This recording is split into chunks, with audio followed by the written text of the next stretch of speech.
Hello friends, welcome to my YouTube channel begin English with Gaurav. दोस्तों, अगर आप English सीखने को और इंग्लिश बोलने को अपने जीवन की सबसे बड़ी कठिनाई मानते हैं और रास्ता नहीं ढूंढ पा रहे हैं कि कैसे इसे इम्प्रूव किया जाए, तो मैं वादा करता हूँ मैं आपको अंग्रेजी बोलना वो भी बहुत आसान भाषा में सिखा दूंगा। दोस्तों, इंग्लिश स्पीकिंग के लिए जो सबसे ज़रूरी चीज़ है वो वोकेबलरी लर्निंग नहीं है, वो सेंटेंस लर्निंग नहीं है, वो ग्रामर लर्निंग भी नहीं है, बल्कि डेली प्रैक्टिस ज़रूरी है, भले ही वो टूटे फूटे शब्द के साथ हो। 10 से 15 मिनट की डेली प्रैक्टिस ही आपको उस मुकाम तक ले जा सकती है जहाँ पर आप फटाफट इंग्लिश स्पीकिंग में बात कर पाएंगे और अपना प्रभाव जमा पाएंगे। आपकी बातों में इंग्लिश के शब्द रोज आने चाहिए ताकि आपको धीरे धीरे उसमें मास्टरी हो जाए और कॉन्वर्सेशन करने लगे। तो चलिए आज की स्टोरी के थ्रू इंग्लिश में स्पीकिंग को और बेहतर बनाते हैं और कुछ नया सीखने की कोशिश करते हैं। एक माँ अपने बेटे से एक भयानक सच छिपाती है। दोस्तों, इसे समझते हैं, ये कॉम्प्रिहेंशन है। अ मदर, अ का मतलब होता है एक, मदर मतलब माँ, हाइड्स मतलब छिपाती है। हाइड का मतलब छिपाना, ये वर्ब है दोस्तों। ये सिर्फ हाइड, HIDE तक वर्ब है। हाइड मतलब छिपाना, जो ये वर्ब है, और हाइड्स लगता है तो ये हम प्रेजेंट में बात कर रहे होते हैं तब लगता है, जैसे छिपाता है। मैं इसके और एग्जांपल आपको बताता हूँ। अ मदर कुक्स, माँ पकाती है। अ मदर टेल्स, माँ बताती है। अ मदर स्पीक्स, मदर बात करती है। अ मदर गोज, माँ जाती है।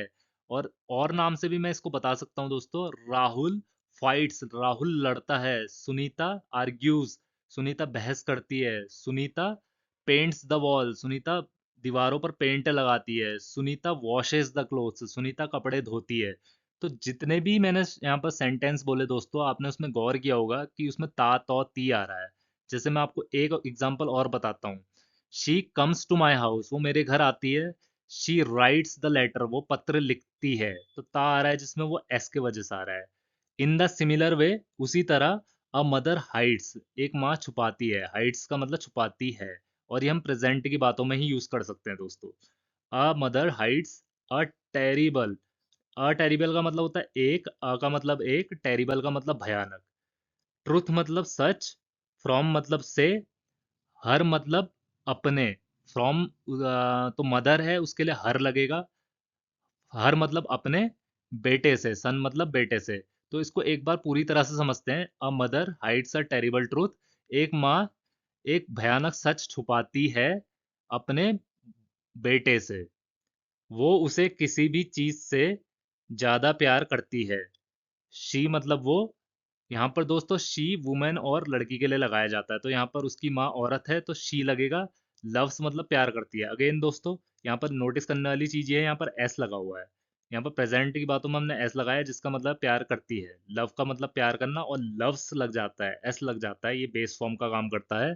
बेस फॉर्म ऑफ वर्ब का काम करता है। इसका मतलब होता है प्यार करती है। वो प्यार करती है। हिम मतलब उसको। मोर मतलब ज्यादा।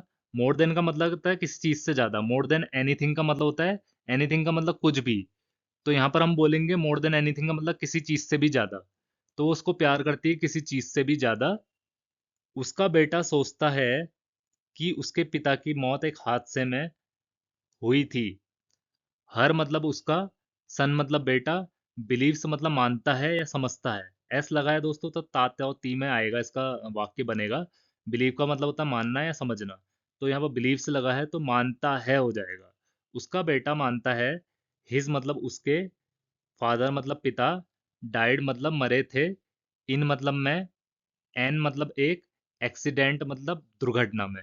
दोस्तों, यहाँ पर एन इसलिए लगा है क्योंकि जो भी वर्ड ए से शुरू होता है, जैसे एक्सीडेंट ए से शुरू हो रहा है तो उसमें हम एन लगाते हैं। कोई भी वर्ड अगर ए से शुरू होगा आप उसमें एन लगाएंगे। ए, ई, आई, ओ, यू, आप इन चार छह करेक्टर को याद रखना। जो भी इन करेक्टर से वर्ड शुरू होता है आप उसमें एन लगाएंगे। ए, ई, आई, ओ, यू, जैसे an elephant, an ice cream, N owl. ठीक है। और यहाँ पर एक्सीडेंट के बदले कुछ और होता तो जैसे मैं बोल सकता हूँ यहाँ पर, अम, अ, जैसे एन एक्सीडेंट यहाँ पर लिखा है। जैसे एक अवाकाडो होता है, एक फ्रूट होता है, तो आप उसको एन अवाकाडो भी बोल सकते हैं। तो उसी तरह यहाँ पर एन एक्सीडेंट लिखा गया है। अ एक्सीडेंट नहीं लिखा गया है, एन एक्सीडेंट लिखा गया है। हर सन बिलीव्स, उसका बेटा मानता है कि उसके फादर का एक्सीडेंट हुआ था, उसके फादर की मृत्यु एक्सीडेंट में हुई थी। हिज फादर डाइड, उसके पिता मरे थे एक्सीडेंट में। उसका बेटा सोचता है कि उसके पिता की मौत एक हादसे में हुई थी। हर सन बिलीव्स, उसका बेटा मानता है कि उसके फादर फादर की मृत्यु हुई थी एक एक्सीडेंट, एक दुर्घटना में। चलिए आगे बढ़ते हैं। पर सच कुछ और था। बट मतलब लेकिन, द ट्रूथ मतलब सच, वॉज मतलब था, डिफरेंट मतलब अलग था। पर सच अलग था या कुछ और था बोल सकते हैं। दोस्तों जब हम ऐसे बोलते हैं वर्ड थोड़ा सा ट्विस्ट करके, यहाँ पर लिखा है पर सच कुछ अलग था। ठीक है, सच कुछ और था या सच कुछ अलग था, तो दोनों जो सेंटेंस है वो कुछ अलग है नहीं है, पर उसको बताने का तरीका अलग है। मैं दोनों सेंटेंस बोल रहा हूँ, दोनों का मतलब एक ही निकल रहा है, तो कभी भी इसमें कंफ्यूज मत होइएगा कि मैं वर्ड बाय वर्ड क्यों नहीं चल रहा हूँ। अगर मैं थोड़ा सा उसे ट्विस्ट भी करता हूँ, मतलब उसका एक ही निकल रहा है, आपको समझाने का मतलब एक ही निकल रहा है। तो पर सच कुछ और था, but the truth was something else भी बोल सकता हूँ मैं। द ट्रूथ वॉज डिफरेंट, सच कुछ अलग था। तो बताने का तरीका अलग अलग होता है, बस समझ में आना चाहिए। ऐसा मैं आपको अपनी हर वीडियोस में बताता हूँ दोस्तों। लेकिन द ट्रूथ मतलब सच, वॉज मतलब था, डिफरेंट मतलब अलग था। उसके पिता उन्हें छोड़कर चले गए थे। हिज फादर, उसके फादर मतलब पिता, हैड लेफ्ट मतलब हेड के संग हम वर्ब की थर्ड फॉर्म लगाते हैं, लेफ्ट लगाते हैं, यहाँ पर लेफ्ट लगेगा। लीव इसकी फर्स्ट फॉर्म होती है, लीव, लेफ्ट, लेफ्ट। जो थर्ड फॉर्म होती है हम हैज, हैव और हेड के साथ यूज करते हैं। दोस्तों यहाँ पर हेड लेफ्ट इसलिए लगा था, तो यहाँ पर जो मतलब निकल कर आ रहा है हेड लेफ्ट का, वो होता छोड़ चुके थे, या छोड़ लिया था, या छोड़ चुके हुए थे। इसका मतलब ये आ रहा है दोस्तों, हिज फादर लेफ्ट मतलब उसके फादर ने छोड़ा। इसका सीधा मतलब ये हो जाएगा अगर हेड नहीं लगेगा तो। हिज फादर लेफ्ट, उनके पिता ने छोड़ा। हिज फादर हैड लेफ्ट, तो यहाँ पर थोड़ा लंबा हो जाएगा सेंटेंस। उनके पिता उन्हें छोड़ चुके थे। ईयर्स एगो मतलब बहुत साल पहले। उनके पिता उन्हें छोड़कर चले गए थे या छोड़ चुके थे। मैंने आपको हैड लेफ्ट की एक्चुअल मीनिंग बता दी है दोस्तों, आप इसे ऐसे यूज करोगे। हिज फादर हैड लेफ्ट, उनके पिता उन्हें छोड़ चुके थे। अगर मैं इसके और एग्जांपल आपको बताऊं ताकि आपको और अंडरस्टैंडिंग मिले, बेटर अंडरस्टैंडिंग मिले। His father had gone to the market, उनके पिता बाजार जा चुके थे। His father had bought the vegetables, उनके पिता सब्जी खरीद चुके थे। His father had borrowed money, उनके पिता उधार पैसे ले चुके थे। तो दोस्तों ये एग्जाम्पल होते हैं, हैड से थोड़ा हम सेंटेंस को खींचते हैं। ठीक है। His father had left them years ago, उनके पिता उन्हें काफी साल पहले छोड़ चुके थे। माँ ने खुद से वादा किया था, इसे समझते हैं दोस्तों। द मदर, माँ ने, द मदर को माँ बोलेंगे, हैड प्रोमिस्ड, माँ ने वादा किया हुआ था, या वादा किया था, या वादा कर चुकी थी, या वादा कर लिया था। तो आप इसे ऐसे बोलेंगे जब हैड लगेगा। हैड के संग वर्ब की थर्ड फॉर्म लगती है, तो यहाँ पर प्रोमिस्ड लगा हुआ है। प्रोमिस, प्रोमिस्ड, प्रोमिस्ड, प्रोमिसिंग, चार फॉर्म होती है, ये थर्ड फॉर्म है। तो माँ ने तो माँ वादा कर चुकी थी या वादा कर लिया था, हर सेल्फ मतलब खुद से, कि उसका बेटा कभी भी खुद को छोड़ा महसूस नहीं करेगा। माँ ने खुद से वादा कर लिया था, दैट मतलब कि हर सन, उसका बेटा, शुड मतलब चाहिए, ये एक मॉडल वर्ब है दोस्तों, जैसे should, could, would, may, might, ये सब मॉडल वर्ब्स होते हैं। उसका बेटा शुड मतलब चाहिए, नेवर मतलब कभी नहीं, फील मतलब महसूस करना चाहिए, अबेंडेंट मतलब छोड़ा हुआ। तो फील अबेंडेंट का मतलब होता है छोड़ा हुआ महसूस करना। तो उसकी माँ ने खुद से वादा किया था कि उसका बेटा कभी भी छोड़ा हुआ महसूस नहीं करना चाहिए। हर सन शुड, नेवर मतलब कभी नहीं, उसका बेटा कभी नहीं छोड़ा हुआ महसूस करना चाहिए। ठीक है, या करेगा, चाहिए बोल सकते हैं आप, करेगा आप भूल जाइए। शुड का मतलब होता है चाहिए, उसका बेटा कभी भी छोड़ा हुआ महसूस नहीं करना चाहिए। करेगा से आप कंफ्यूज हो जाएंगे, इसलिए चाहिए होता है इसका मतलब। उसने उसे ऐसी कहानियां सुनाई जो उसके दिल की रक्षा करती थी। शी मतलब उसने, टोल्ड मतलब बताई या सुनाई। तो टोल्ड का एक्चुअल वर्ड होता है बताई। ठीक है दोस्तों, मैं आपको वर्ड बाय वर्ड लेके चल रहा हूँ। हालांकि यहाँ पर सेंटेंस में मैं थोड़ा सा अपनी तरह से क्रिएटिविटी दिखा रहा हूँ ताकि आपको समझने में आसानी हो। उसने कहानियां बताई, अगर मैं यहाँ पर लिखता तो कहानियां बताना नहीं होता, सुनाना होता है। तो इसलिए मैंने एक्चुअल वर्ड यहाँ पर लिखा हुआ है। तो यहाँ पर हालांकि टेल का मतलब बताना होता है, उसकी पास्ट फॉर्म होती है टोल्ड। टोल्ड का मतलब होता है बताई या बताया। उसने बताई, हिम मतलब उसको कहानियां, दैट वुड प्रोटेक्ट हिम, जो वुड, दोस्तों हम वुड हालांकि फ्यूचर के लिए यूज करते हैं, पास्ट में कही गई फ्यूचर की बातों के लिए। मैंने अक्सर आपको वीडियोस में अपनी बताया है। जैसे मैं आपको इसका एग्जांपल बताता हूँ वुड का। मैंने कल कहा था मैं आज बाजार जाऊंगा, I had said yesterday that I would go to market today. तो जो मैंने कल कहा था वो फ्यूचर की बात आज कही, आज के लिए कही थी, इसलिए मैंने वुड लगाया। अगर आप आज कुछ फ्यूचर की बात करेंगे तो उसके लिए विल लगाएंगे। जैसे मैं कह रहा हूँ मैं बाजार जाऊंगा, I am saying I will go to market, लेकिन आपने कल कहा था, यू हैड, मैंने कल कहा था मैं बाजार जाऊंगा, I had said yesterday that I would go to market. बीत भूतकाल में कही गई फ्यूचर की बातों के लिए, दोस्तों इसे याद रखिए मेरे वर्ड्स को, भूतकाल में कही गई फ्यूचर की बातों के लिए आप वुड यूज करेंगे। ठीक है। मैंने, मेरे दोस्त ने कहा था कि वो मंदिर जाएगा, या मेरे दोस्त ने कहा था वो खाना खाएगा। My my friend had said that he would eat the food, उसने कहा था कि वो खाना खाएगा, इसलिए वुड लगेगा। दोस्तों ये तो मैंने वुड को आपको एक तरीका बता दिया। अब यहाँ पर जो यूज हुआ है वर्ड का दूसरा, वुड का दूसरा तरीका मैं आपको वो बताना चाहता हूँ। दोस्तों अक्सर इंग्लिश ऐसी लैंग्वेज है जहाँ पर एक वर्ड के अक्सर कई मीनिंग निकल जाते हैं, उसी तरह वुड भी उनमें से एक है। वुड भी हम दूसरे तरीके से यूज करते हैं, जैसे वुड प्रोटेक्ट। प्रोटेक्ट का मतलब होता है बचाना, मतलब रक्षा करना। तो वुड प्रोटेक्ट का मतलब हो जाएगा रक्षा करता था। वुड को हम पास्ट के लिए भी यूज करते हैं। जी हाँ, आपने बिल्कुल सही सुना है। वुड को हम फ्यूचर के लिए तो यूज करते ही करते हैं, लेकिन हम अक्सर इसे पास्ट के लिए भी यूज करते हैं, जो बहुत लोगों को नहीं पता है। जैसे मैं किसी के बारे में कुछ कह रहा हूँ, और सपोज करते हैं कि मैंने उससे बात की थी, I would talk to that person in the night, मैं उस इंसान से बात करता था रात को। तो यहाँ पर वुड आप लगाएंगे। जैसे यहाँ पर हो गया है, सी told him stories that would shake his heart, जो उसका दिल हिला दिया करती थी। She told him stories that would surprise him, जो उसे आश्चर्यचकित किया करती थी। She told him stories that would make him happy, जो उसे खुश किया करती थी। She told him stories that would make him cry, जो उसको रुला दिया करती थी, that would make him cry. तो वुड का आप पास्ट के लिए भी यूज किया कर सकते हैं। तो यहाँ पर इसका मतलब हो जाएगा, शी टोल्ड हिम स्टोरीज, वो उसको कहानियां बताया करती थी, that would protect his heart, जो उसकी रक्षा करती थी। हिज मतलब हार्ट, जो उसके दिल की रक्षा किया करती थी। जो करती थी आ रहा है, वुड प्रोटेक्ट के वजह से आ रहा है। शी टोल्ड, वो बताती थी या वो सुनाती थी उसको कहानियां, जो उसकी दिल की रक्षा करती थी। हर रात वो बेटे का चेहरा देखती और प्यार के साथ अपराध बोध भी महसूस करती। अपराध बोध का मतलब होता है दोस्तों गिल्ट, दोषी महसूस करना। तो अगर आप अपराध बोध, आपको वर्ड समझ में नहीं आ रहा है तो इसका मतलब दोषी आप कह सकते हैं, जो सिंपल सा वर्ड है। तो एक बार इसे फिर से समझते हैं। हर रात वो बेटे का चेहरा देखती, चलिए इसे इतना समझते हैं। एवरी नाइट मतलब, एवरी का मतलब होता है हर, नाइट का मतलब होता है रात। अगेन दोस्तों यहाँ पर वुड आया हुआ है, शी मतलब वो, वुड मतलब लुक, मतलब देखती थी। वुड लुक के साथ लगाएंगे तो देखा करती थी या देखती थी।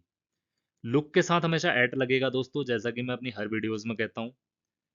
तो हर रात वो अपने, हिज मतलब उस अपने, इनोसेंट मतलब मासूम, फेस मतलब चेहरा।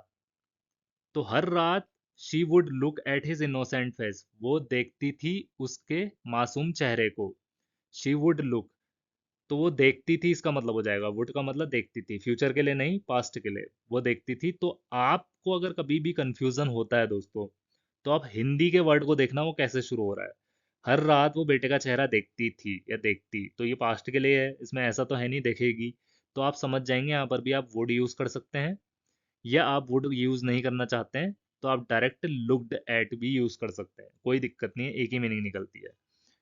एवरी नाइट मतलब हर हर रात, she would look at his innocent face, वो उसके मासूम चेहरे को देखती थी और प्यार के साथ अपराध बोध भी महसूस करती थी।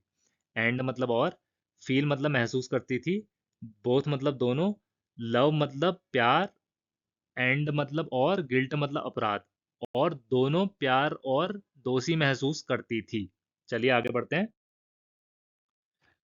उसे पता था कि एक दिन बेटे को सच्चाई जाननी चाहिए। शी मतलब उसे, न्यू मतलब पता था, दैट मतलब कि, ही मतलब उसे, शुड मतलब चाहिए, नो मतलब जानना। तो शुड नो का मतलब हो गया जानना चाहिए। द ट्रूथ मतलब हो गया सच, सच या सच्चाई। वन डे का मतलब एक दिन।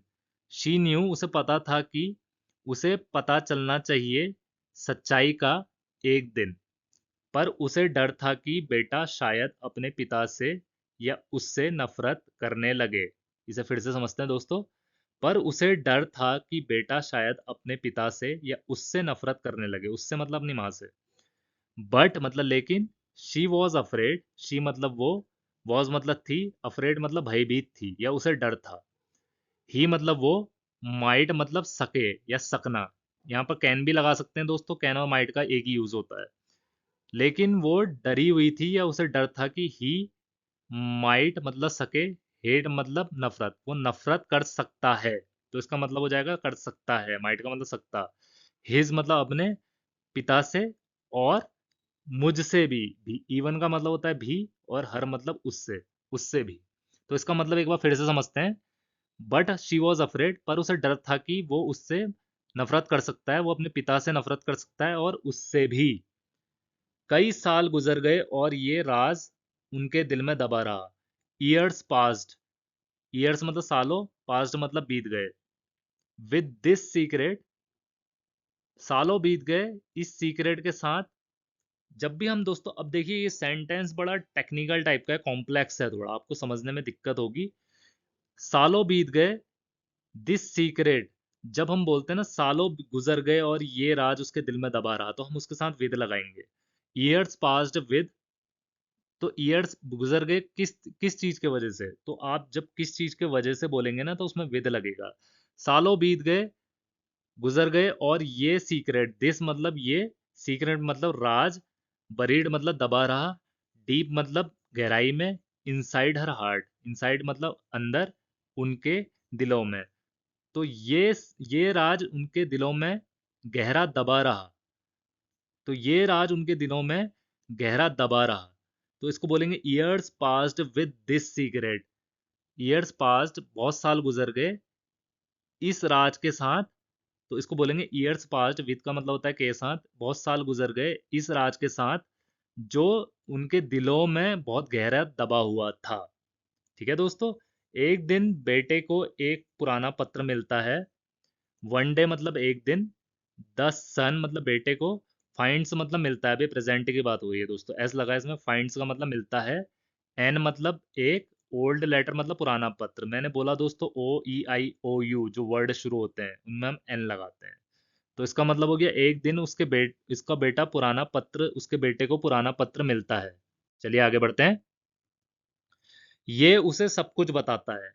इट टेल्स हिम, ये टेल्स मतलब बताता है, हिम मतलब उसको, एवरीथिंग मतलब सब कुछ। वो दुखी होता है पर समझ भी जाता है। ही फील्स हर्ट, वो फील्स मतलब महसूस करता है, हर्ट मतलब टूटा हुआ। तो वो टूटा हुआ महसूस करता है या उसे बुरा लगता है या वो दुखी होता है दोस्तों, तीनों वर्ड एक ही हैं, आप अपने तरीके से कह सकते हैं। उसे बुरा लगता है, बट मतलब लेकिन वो समझता भी है, तो ही यहाँ पर नहीं लगाएंगे क्योंकि एक बार लग चुका है। बट ऑल्सो अंडरस्टैंड, वो समझता भी है। एस लगा है तो समझता हो जाएगा। उसे एहसास होता है कि उसकी माँ ने तो बस उसे बचाने की कोशिश की थी। ही रियलाइजेस, ही मतलब वो, रियलाइजेस मतलब समझता है या उसे एहसास होता है, रियलाइजेस का मतलब होता है समझना है, एहसास होना। उसे समझ आता है। हिज मदर, उसकी माँ ने, हैड ओनली ट्राइड, हैड, आप ओनली को एक बार हटा दीजिए, हैड ट्राइड का मतलब होता है कोशिश की थी। ट्राई का मतलब कोशिश करना, ट्राइड का मतलब कोशिश की, और हैड ट्राइड का मतलब कोशिश की थी या कोशिश कर चुकी थी या कोशिश कर लिया था। तो ओनली जब लगेगा तो ओनली का मतलब बताता हूँ। ही रियलाइजेस, उसने महसूस कर लिया था, उसने समझ लिया था कि उसकी माँ ने तो सिर्फ कोशिश की थी, जो सिर्फ आ रहा है ओनली के वजह से आ रहा है। His mother had only tried, उसकी माँ ने तो सिर्फ कोशिश की थी, टू प्रोटेक्ट हिम, उसको बचाने की। टू प्रोटेक्ट का मतलब होता है बचाना, हिम मतलब उसको। वो माँ से कहता है, ही सेज, वो कहता है, सेज का मतलब कहता है, टू हर मदर, माँ से, माँ से, टू का मतलब से, अपनी। He says to her mother, वो अपनी माँ से कहता है, तुम्हें बताना चाहिए था पर अब समझता हूँ क्यों नहीं बताया। यू मतलब तुम्हें, शुड मतलब चाहिए, हैव मतलब था, तो शुड हैव का मतलब चाहिए था हो जाता है दोस्तों। हैव के संग थर्ड फॉर्म यूज करते हैं, तो टोल्ड थर्ड फॉर्म है टेल की। तो यू शुड हैव टोल्ड का मतलब हो गया आपको बताना चाहिए था, मी मतलब मुझे। यू शुड हैव टोल्ड का मतलब बताना चाहिए था। शुड हैव गॉन का मतलब जाना चाहिए था। शुड हैव कुक्ड का मतलब पकाना चाहिए था। शुड हैव ईटन का मतलब खाना चाहिए था। तो चाहिए था आता है दोस्तों शुड हैव की वजह से। तो यहाँ पर यू शुड हैव टोल्ड का मतलब आपको बताना चाहिए था मुझे, पर आई नो का मतलब मैं जानता हूँ। वाई मतलब क्यों, तुमने डिंट मतलब नहीं बताया, या तो आप डिंट बोल लीजिए तब भी ओके है, और डिंट टेल भी लगाते हैं तब भी ओके है। वाई यू डिंट टेल, क्यों नहीं बताया, पर मैं जानता हूँ वाई यू डिंट, या वाई यू डिंट टेल, आपने क्यों नहीं बताया। माँ रोती है, द मदर क्राइज। क्राई का मतलब रोना, क्राइज का मतलब रोती है। मैंने आपको बताया दोस्तों, प्रेजेंट में जब हम कहते हैं ना रोती है, खाती है, जाती है, तो जिसमें आता है वो एस के वजह से आता है। तो उसकी माँ रोती है। नोइंग मतलब ये जानकर, द की अंततः सच्चाई सामने आ गई है। द ट्रूथ मतलब सच्चाई। हैड मतलब हैड बीन सेट फ्री। तो सेट फ्री का मतलब आ गई है बोलते हैं दोस्तों, आ जाना बोलते हैं इसे, आ चुकी है। तो यहाँ पर हैड बीन इसलिए लगाया गया है कि किसी के द्वारा लाई गई है। यहाँ पर नाम नहीं आ रहा, आप एक चीज देखेंगे कि अंततः सच्चाई सामने आ गई है। तो जब कोई आ गई है बिना नाम लिए, किसी के इंटरफेरेंस के द्वारा कोई चीज होती है, यहाँ पर किसी का नाम तो नहीं लिया गया है, इसलिए हैड बीन। तो हैड बीन सेट फ्री मतलब किसी के द्वारा की गई है। तो किसी के द्वारा की गई है और हम उसे जानते नहीं है, तो उसमें आप हैड बीन लगाएंगे जब किसी के द्वारा की गई होती है ना चीज। अगर आप खुद करते तो हैड सेट फ्री कर देते आप। यहाँ पर किसी के द्वारा की गई है तो हैड बीन सेट फ्री आया है। फाइनली मतलब होता है अंततः। तो knowing that the truth had been set free, तो सच्चाई सामने आ गई है, सेट फ्री का मतलब आ जाना। तो लाई गई है तो हैड बीन के वजह से होता है, सेट बीन मतलब सच्चाई लाई गई है। तो माँ रोती है ये जानकर कि सच्चाई फाइनली अंततः आ गई है या लाई गई है। दोस्तों आशा करता हूँ आपको आज का ट्यूटोरियल काफ़ी अच्छा लगा होगा। आप इससे काफ़ी कुछ सीखे होंगे, नए वर्ड्स सीखे होंगे, सेंटेंस मेकिंग सीखे होंगे, और कैसे बड़े बड़े वर्ड्स को जोड़ते हैं ये सीखे होंगे। आप इसे प्रैक्टिस जरूर कीजिएगा, और आपकी कोई भी क्वेरीज और कंसर्न है उसे कमेंट सेक्शन में लिख के बताइएगा। Thank you for watching my channel and please do subscribe it.